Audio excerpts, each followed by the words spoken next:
Hello বন্ধুরা, কেমন আছো তোমরা সবাই? আশা করি সবাই ভালো আছো, সুস্থ আছো।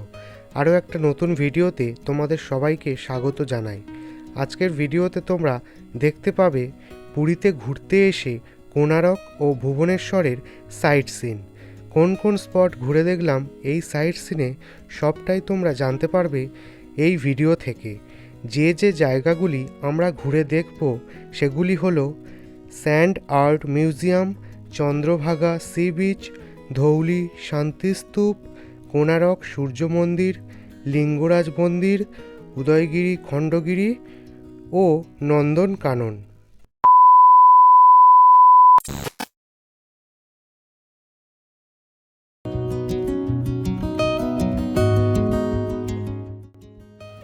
আমাদের এই সাইট সিনে প্রথমে যে জায়গাটি ঘুরে দেখাবো সেটি হলো এই স্যান্ড আর্ট মিউজিয়াম। বালি দিয়ে তৈরি অপূর্ব অসাধারণ সমস্ত কারুকার্য রয়েছে এই স্যান্ড আর্ট মিউজিয়ামে।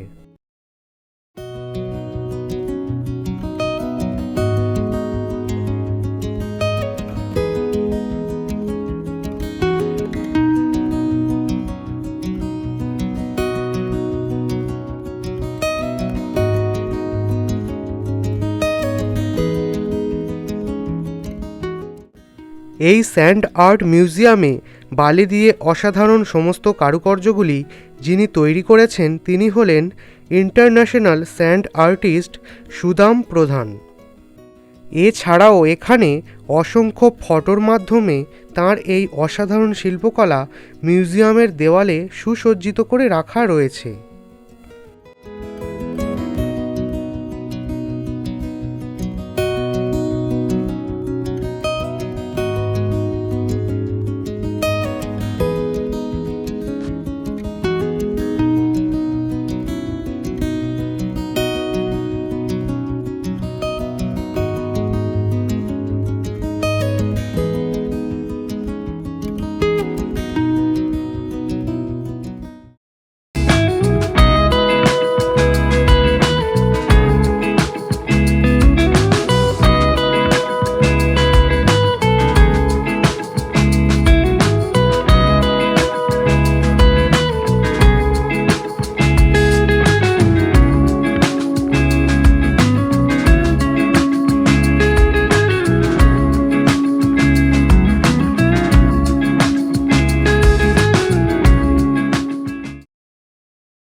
চন্দ্রভাগা বিচ ওড়িশা রাজ্যের কোণারকের কাছে অবস্থিত একটি শান্ত ও মনোরম সমুদ্র সৈকত। এটি ভারতের ব্লু ফ্ল্যাগ সার্টিফাইড সৈকতগুলির মধ্যে অন্যতম। পৌরাণিক অনুসারে শ্রীকৃষ্ণের পুত্র শাম্ব এখানে কুষ্ঠরোগ নিরাময়ের জন্য তপস্যা করেছিলেন, যা সৈকতটিকে আধ্যাত্মিক গুরুত্ব দেয়। চন্দ্রভাগা সৈকত শুধু প্রাকৃতিক সৌন্দর্যের জন্য নয়, এর সাংস্কৃতিক গুরুত্ব এবং আন্তর্জাতিক মানের পরিবেশ বান্ধবতার কারণেও পর্যটকদের কাছে একটি বিশেষ আকর্ষণ।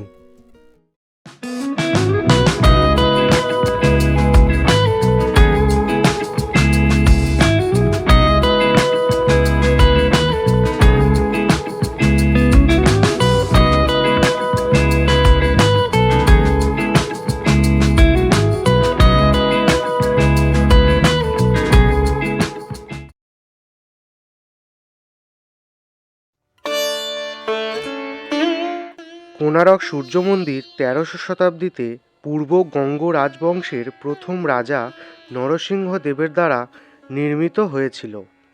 এই মন্দিরটি সূর্য দেবতাকে উৎসর্গ করে তৈরি করা হয়েছিল। মন্দিরটি ১২০০ কারিগর ১২ বছর ধরে তৈরি করেছিল। এই মন্দিরটি এখন ভগ্নপ্রায় অবস্থায় রয়েছে, প্রায় ৭০% অংশই ভেঙে গিয়েছে। এই মন্দিরটাকে বানানো হয়েছে রথের মতো এবং চারদিকে ৪টে দরজা আছে। ৪টে দরজাই পাথর দিয়ে বন্ধ করা। এখন শুধুমাত্র ঐতিহাসিক দর্শনীয় স্থান হিসাবে রয়েছে এই কোণারকের সূর্য মন্দির।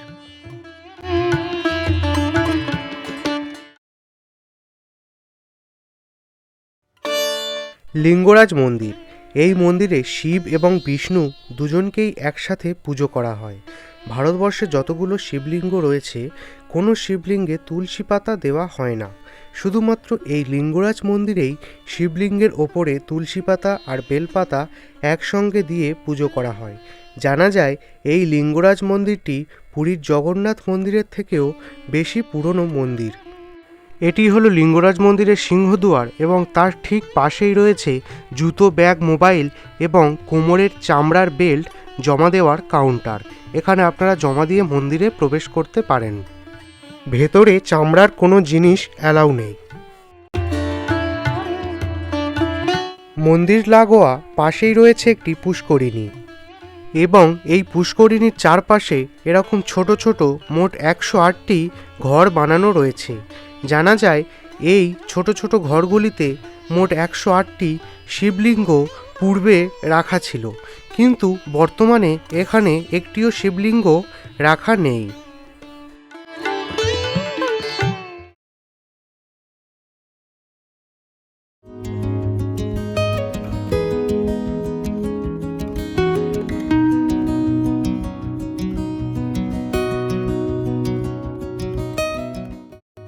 উড়িষ্যার আগে নাম ছিল কলিঙ্গ। এই ধৌলি শান্তিস্তূপের পাশ দিয়ে বয়ে চলেছে দয়া নদী। 261 খ্রিস্টপূর্বাব্দে কলিঙ্গ যুদ্ধ হয়েছিল এই দয়া নদীর কাছেই। তখন এই নদীর জল রক্তে লাল হয়ে গিয়েছিল। এটা দেখে সম্রাট অশোক তাঁর হাত থেকে অস্ত্র ফেলে দেন এবং শান্তির বার্তা প্রচারের উদ্দেশ্যে এই বিশ্ব শান্তিস্তূপ প্রতিষ্ঠা করেছিলেন। ধবলগিরি বা ধৌলি পর্বতের উপর অবস্থিত এই শান্তিস্তূপটি ধৌলি পিস প্যাগোডা বা ধৌলি শান্তিস্তূপ নামে পরিচিত।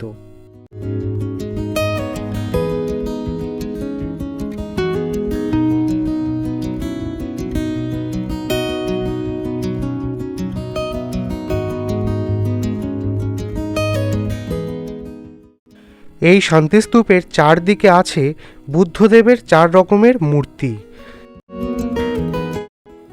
এই ধৌলি শান্তিস্তূপ আজও স্বমহিমায় শান্তির বার্তা বহন করে চলেছে এবং তা ছড়িয়ে দিচ্ছে মানুষের মাঝে, মানুষের হৃদয়ে।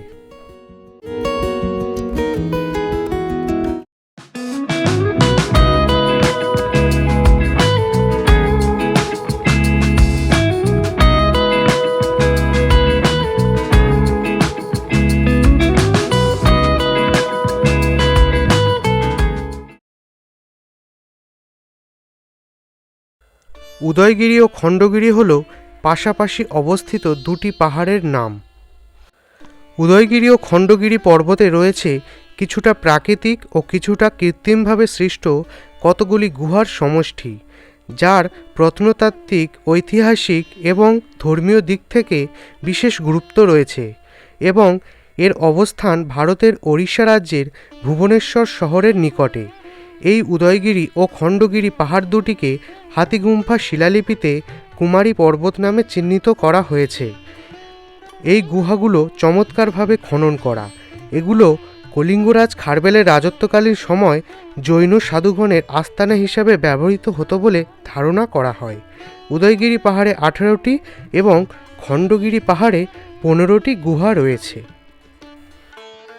খণ্ডগিরি পর্বতের চূড়ায় রয়েছে জৈন মন্দির এবং সেখান থেকে পুরো ভুবনেশ্বর শহরের খুব সুন্দর ভিউ পাওয়া যায়, যা সত্যি অসাধারণ এবং মনোমুগ্ধকর। এই খণ্ডগিরি পর্বতের উপর থেকে যেহেতু ভুবনেশ্বর এয়ারপোর্টটা দেখা যায়, তাই আমি যখন ভিডিও করছিলাম তখন একটি প্লেন ওড়ার দৃশ্য ক্যাপচার করেছিলাম।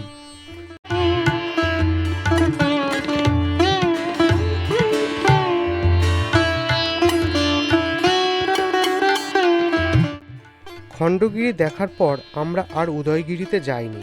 খণ্ডগিরি থেকে যতটুকু দেখতে পেরেছি ওইটুকুই।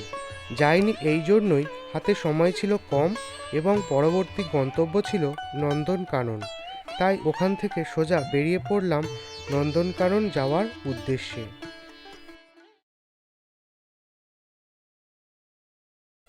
বন্ধুরা, পৌঁছে গেছি অবশেষে আমাদের আজকে লাস্ট সাইট সিনের জায়গা, নন্দনকানন জুলজিক্যাল পার্ক, সংক্ষেপে নন্দনকানন চিড়িয়াখানা।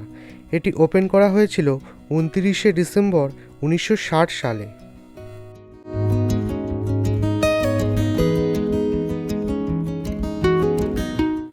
এবং এটি অবস্থিত ওড়িশা রাজ্যের ভুবনেশ্বর শহরে। চিড়িয়াখানাটি যেহেতু বিশাল এরিয়া নিয়ে অবস্থিত, তাই ছোট ছোট ক্লিপের মাধ্যমে তোমাদের সামনে তুলে ধরার চেষ্টা করব। তোমরা দেখতে থাকো, আশা করছি খুব ভালো লাগবে।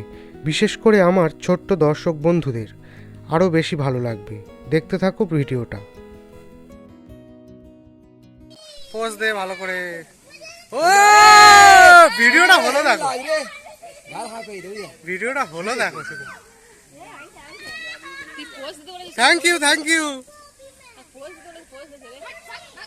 ঠিক আছে, মুখ বন্ধ করে নাও, ভিডিও করা হয়ে গেছে।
নন্দনকানন ঘোরার পর সারাদিনের ক্লান্তি নিয়ে ফিরে এলাম পুরীতে, স্বর্গদ্বারের কাছে আমাদের হোটেলে।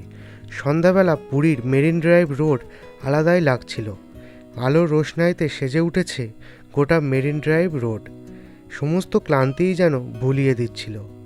তাহলে বন্ধুরা, আজকের ভিডিওটা এই পর্যন্তই।